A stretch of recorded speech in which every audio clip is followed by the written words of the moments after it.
Having trouble with Discord verification codes? You're not alone. As of August 2025, this is one of the most common authentication problems users face, but there are solutions. Discord uses verification to secure your account with two-factor authentication. This system works through SMS codes, email links, or authenticator apps like Google Authenticator. An invalid code usually means something went wrong during the verification process. You might see this error when codes expire or when there are underlying system issues.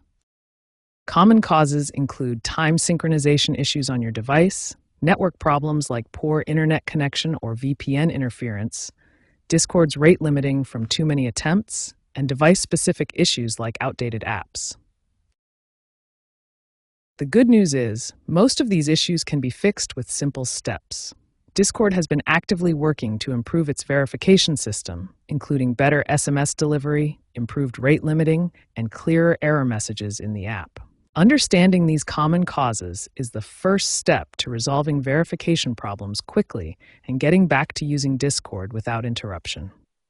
When Discord verification codes aren't working, we need to follow a systematic troubleshooting approach.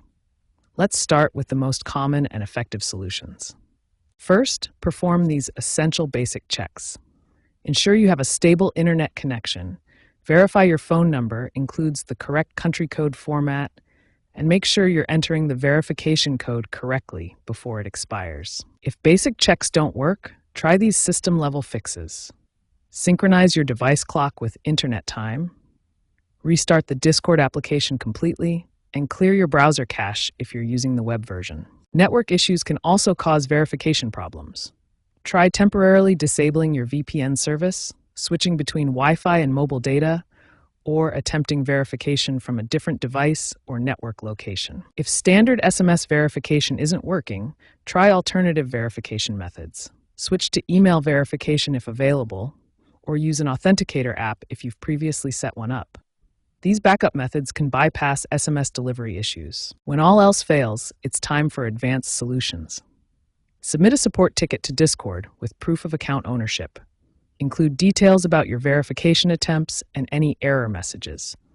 Manual verification typically takes 24 to 48 hours, but it's often the most reliable solution for persistent issues. Remember to work through these solutions systematically, starting with basic checks and progressing to more advanced methods. Most Discord verification issues can be resolved with these troubleshooting steps, ensuring you can access your account securely.